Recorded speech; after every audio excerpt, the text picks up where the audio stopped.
So it turns out that when you open the hood of Vermintide, there is a lot going on in that engine that you wouldn't necessarily expect just based on ordinary four-person play. If you're just busting through kata, you're not going to notice all these fine details. But for players that have been trying to push hard kata, whether that be speedrunning, duos, or doing Deathwish or any of the new type of stuff, we've evolved a lot of really cool strategies over the last 18 months. Over the past couple months, I've been trying to really analyze what we do and put names to it so we can teach new players and so we can intentionally analyze what we're doing and improve. I know this is a long video and it's going to be pretty dense, but I really think it's worth the effort. There's a lot in here. Once you've figured this stuff out and you're ready to put it into application, I actually recommend Duo as the best place to learn. Find someone that you like playing with, that you have good voice comms with, get on Discord so you don't have to use push to talk, and use the type of vocab here to communicate and coordinate with each other. The general aim of this video is to start by looking at the very basic mechanics and then scale up from there to explain the different tactics we use to deal with any amount of density using attacking, positioning, and movement. Although I'll be using Elf in the beginning, I'll do two-handers in the end, and all of this stuff is applicable to any character. You can open any of my True Souls and you'll see examples. Alright, let's start. Alright guys, let's grab a rat or two and look at their basic mechanics. We'll break them down. So clan rats, slave rats, they only have two differences. Their run speed. Clan rats are considerably faster. You can outrun slave rats. And how much HP they have. So they have 4 attack types. Let's just start with the normal attack, standing attack. It takes about 0.9 seconds, really. I mean, sometimes it's a little faster. From wind up to achieve, so it's actually not hard to respond to it. Let's see if we can get upward facing attack. Sometimes they'll do this little jump move. I've seen upward and downward strikes be considerably faster. There you go. That's the one that's hardest to see, the upward facing. That one can be as fast as 0.6 seconds, so it's harder to respond to because you're used to responding to a slower attack. Here, let's get him down here. We get the other one, though.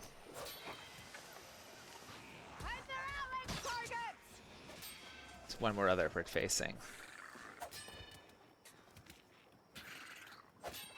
Oh. He's not going to cooperate. Let's at least look at downward facing. There's 2 types of downward facing. Oh, of course. The one that's irritating and harder to notice is they get down on all 4s real quick. It looks somewhat like that, but they get even lower, and they attack with the backswing. So it's harder to observe that as it comes. Again, getting rats. So here's one. Get a little closer. They have a radius around them where they'll notice you. There you go. Alright. Running attack's the big deal. So if you're moving backwards as they go to engage, they're likely to initiate a running attack. There you go. They get a huge move speed buff, temporary, so they'll close the gap with you. So if you're trying to run from rats, that's why you get hit when you try to run away. There you go. You can't just outrun it. You can outrun everything else, so let's talk defensive options. Here's a standing attack. Can I outrun it? Can I outrun it? Almost. Oop. Dodge is the most common here. When you dodge, the radius that you can get hit on decreases dramatically during the dodge. So it's almost an iframe, right? So you're almost invulnerable during it. Let's look at blocking. Notice it stuns them temporarily. Lastly, push. A quick note on block and push for people just getting started. It's 360.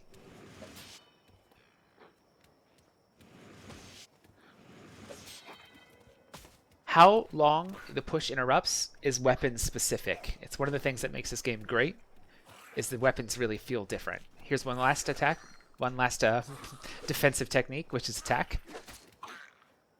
You will do a hit stun. If they hit you, watch my move speed. Hit slow. So what happens when you have multiple rats is one will hit you. It'll interrupt your pattern with a hit slow, which will make you more susceptible to further hits. So as we're fighting a couple rats, the important thing is going to be trying to not get hit to start that chain of hit slow to hit slow to hit slow to taking massive damage while continuing to DPS. And if you do get hit, how do you reset? So let's grab a Storm Vermin to look at their attack patterns. Storm Vermin, so slave rats are slower than you when you have move speed trinket on. Clan rats are still faster. Storm Vermin are faster still, and then ogres fastest. You're not going to outrun a Storm Vermin. But the thing about storm vermin is they take so much time to telegraph their attacks. It doesn't matter how many of them are chasing you. You can literally just run from them. Okay, so they have 3 attack types. Push, which they tend to do if, at the beginning or if you get too close to them. When they shove you, it forces your block down. A couple things about that. If you're trying to do block revive, your block stays down and you're going to get interrupted and it's going to get you screwed. Second, if there's other clan rats, so let's say you're getting chased by storm vermin plus clan rats, the push will force down your block. You will get hit by a clan rat, which will hit slow you, and then you're going to get screwed. Okay, so let's talk. This is their overhead cleave. They have a nice little slash he'll do eventually. Cleave's going to take like 6 shields plus to block. So it's going to block, it's going to break your shields all the way, and you're going to get stunned. And then it's going to open you up. The slash takes 2 full shields or 4 stamina. Okay, you can interrupt the slash if he will do it for us. Even with really weak push, you can interrupt the slash. You need shield level push to interrupt overhead cleave though, which I don't have here, so let's see what happens if I try to push that. Do your other one. Nothing. Cool. You can block it, but it's dangerous. The best moves are dodge, but not like that. So against the overhead, you generally want to slide to the side. Excuse me.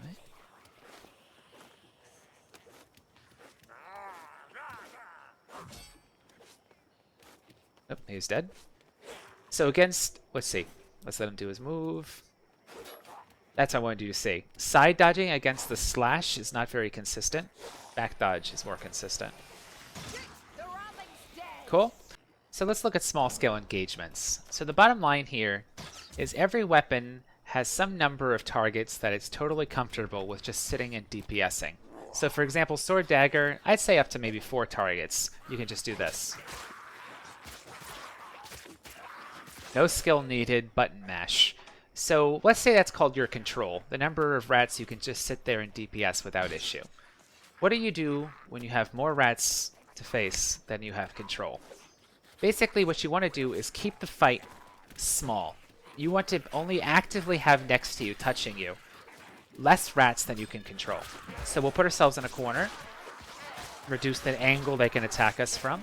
We'll use hit stun to continuously stun lock the rats that are close to us and reposition continuously. The positioning means we can dodge random hits we don't anticipate and manage to, and it means we can keep ourselves away from the majority of rats. So that's it. That's it. So right there, that was kind of sitting your ass in the corner and attacking. Let's grab a bit of a bigger pack, and we'll grab a storm vermin. So quick note, the more rats you have actively targeting you, the less damage each rat does, and the converse. So at the end of an engagement, or when you're just running through the map, that's when it's most dangerous. So I'm going to try to make sure the storm vermin is not on the front row, put myself to the back, and continuously to dodge along this wall. Again, using the wall to reduce the number of rats that can actively engage with me. Okay, I want to ask you something. I had way more rats facing me than actively would try and swing at me. Go back and rewind this video. Use shift plus comma to rewind the video. And look at that storm vermin. What's he doing the whole time? Did you see him attack like even once? Why not? The game has a system called the slots system. So as you move around, imagine there's like an octagon. 1, 2, 3, 4, 5, 6, 7, 8 little nodes that follow you around. Basically, unless for some strange reason you end up right next to 10, 15 rats, in which case they will attack you, only 8 rats are going to actively try and go in and get you at the same time. By putting yourself in the corner, there's only like 1, 2, 3, 4 active slots. So if we watch two-handed hammer gameplay, for example, it's only often hitting, 3, 4 rats at a time. This is why we're using the slot system. So if we're just sitting in the corner, swinging our hammer back and forth, and I'm going to go ahead and paste in some footage in just a second of doing this with a Cat of True solo with two-handed hammer. What we're doing is we're sitting ourselves in the corner and limiting the number of rats that can attack us. And that's it. We're using the slot system and we're cornering. What I've been doing here, it's called the wall scoot.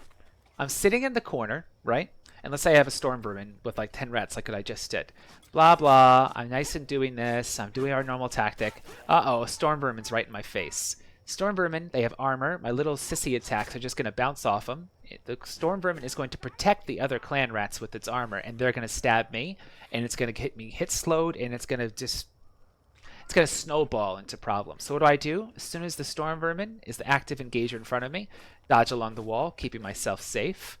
And if you want to, you can review the video on kiting, where I go over how to move with density. And one of the biggest things is moving along the wall.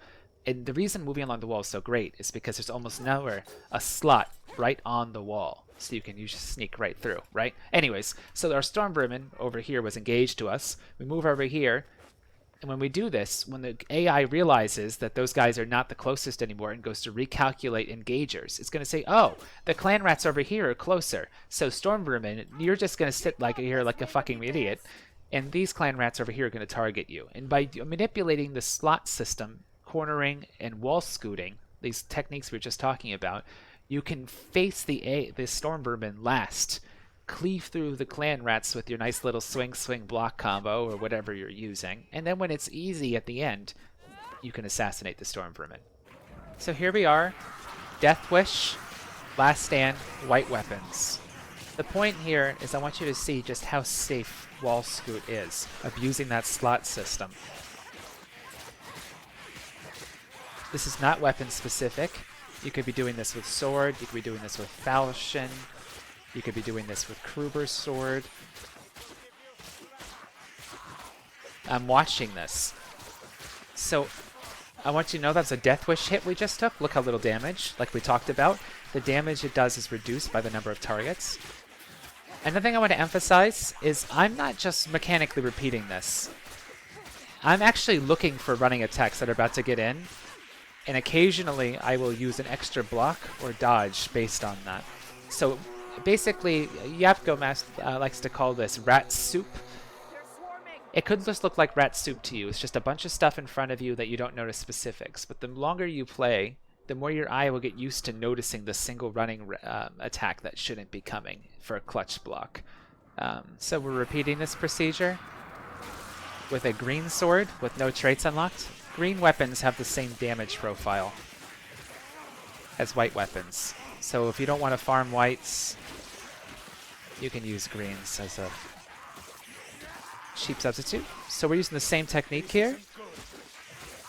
Let me focus a little for blocks.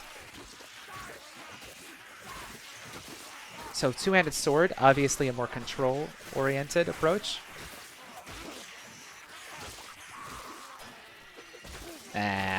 So reinitiating, I probably should have done a push after the block.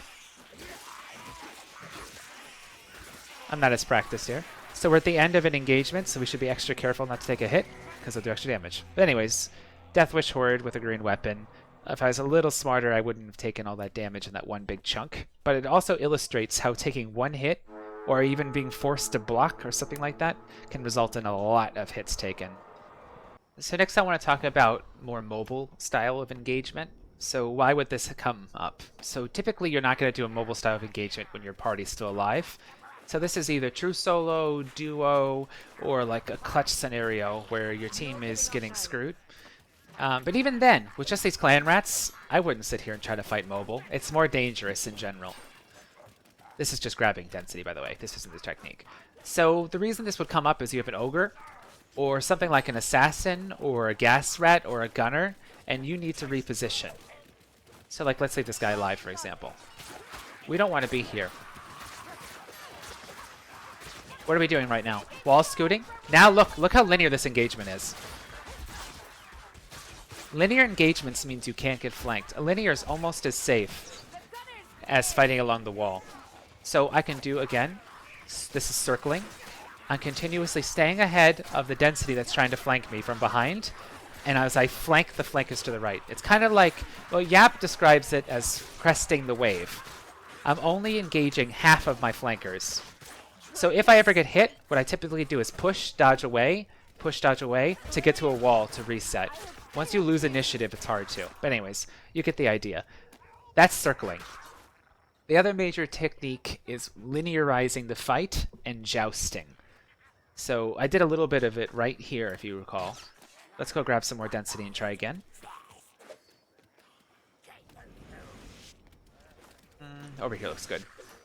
Come, black rat, taste steel.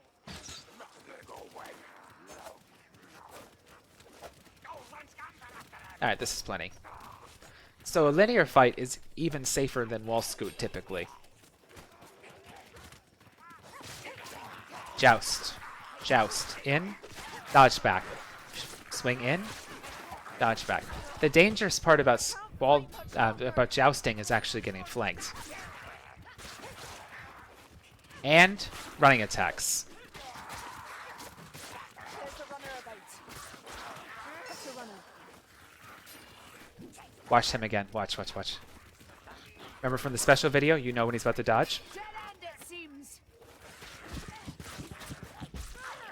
So you get the idea. Basically, you retreat to a place where it's some sort of funnel. You swing in, and then you dodge back. And if there's more than a few rats, you have to continuously give ground. The reason you have to continuously give ground, if you don't do so, running attacks from the second and the third row are going to hit you. So I want to review in detail a mechanic I mentioned during the kiting video, which is what happens to density as the rats follow you into different areas. So since they're all following you, they're all targeting you, you get to dictate how the fight functions. So here they're all spread out. What happens as I go up this funnel right here? Need their help. Look at their density. Even though 8 of them were probably only targeting you, bit of the slot system, since they have nowhere else to follow you but through that little choke, their density goes very high. If you happen to run next to all of them, they're all going to swing. Remember that. So one more time. Here, watch. The density goes cratable. I could even die on easy like that. Okay, so I bring this up to mention why going into chokes, which seems like a great idea, right? Oh, only 2 or 3 rats can get to me at once, often fails. So here's a nice choke. I'll fight here. Look how dense they are. They're dense. They're much denser than they would be if you get to the wall. So that brings up the question of how do you start an engagement when there's a lot of stuff following you? I recommend pull back while firing and get to a wall or a corner. You do not want to go into a choke to start an engage. They're all going to follow you. They're going to be very dense. They'll overwhelm your block. There'll be 5 runners running attacks in the back end. And the result's going to be you get overwhelmed and swamped. Starting an engagement by running into a choke is usually a death sentence. Alright, moving on. A couple more weapon-specific statistics I wanted to talk about and their gameplay implications. So the obvious weapon specifics are, how much push stagger, how much hit stagger, how fast do you go when you block, which is different from weapon to weapon, how many targets do you hit, how much damage per target, these sorts of things, right? But there's another mechanic I haven't seen discussed too much that really dictates how the weapon feels and what kind of tactics work well for it. How much do you slow when you push? And this is one-handed sword, which is only 5% slow when you're blocking, and not much extra slow for pushing. Versus something like one-handed mace or two-handed hammer, which is slow, a lot of slow when you block, and a lot of slow when you push. And the other is, how much do you slow when you're attacking? Falchion actually goes faster if it does this. One-handed sword goes like 30% slower. Sword dagger goes about neutral. So the implications for this are with weapons that have movement slow, which is almost everything but falchion and sword dagger, it's much harder to use circling. But other techniques like wall scoot and joust work pretty decently on most weapons. So let's grab a little density. Probably a little more than we needed, but... And of course, we have an assassin to interrupt our party. There's a runner about. No stomach for a fair fight, gutter runner. I got myself in a funnel. I'm manipulating the slot system to keep the storm vermin to last. This extra move slow has very little to do. By the way, dodging individual storm vermin attacks while you're fighting mixed storm vermin and clans, essential. Okay, hopefully this assassin's dead. Where is this jerk? This is what I wanted to show you. So here's a little joust.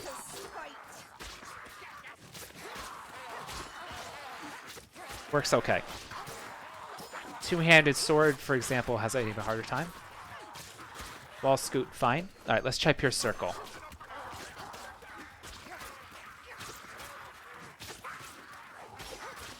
Harder, doable with this size horde. The larger the horde, the harder it is. So we're here on Garden Moor to look at a Catatrue solo with two-handed hammer. So two-handed hammer, low killing power. You want to get in and light attack and headshot to keep the density low, but it's not always possible. So before this horde even starts, I was already pulling back because 6 clans is too many. So what I really want to emphasize here is we're using the slot system to keep the number of active engagers low.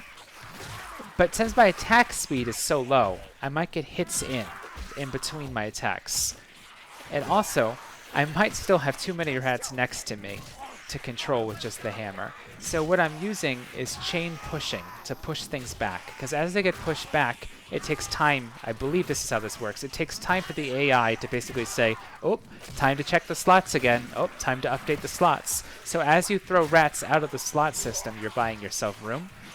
So this is how heavy control weapons stay safe. They throw rats out of the slot system as well as hit stunning those that are in it. Okay, and that's just cleanup. So enough on that. I'm going to cut it here.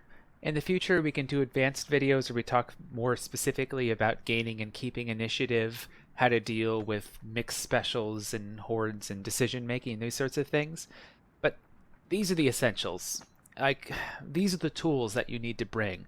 If you know how to wall scoot with the weapon that you're using, you can solo a horde. I mean, bringing that skill to a party is going to make your life much better. It also feels really good.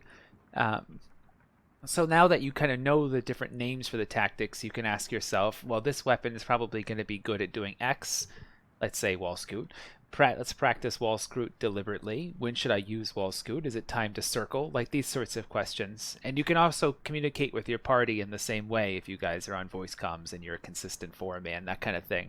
So you can learn to say, okay, well, we're in a shit situation right now. Let's circle because I don't want to get gassed, etc., etc. I hope you guys picked up a lot. I'm happy to answer any questions. I'm also interested in what you guys want to hear about in the future. Good luck, guys. Happy rat slaying.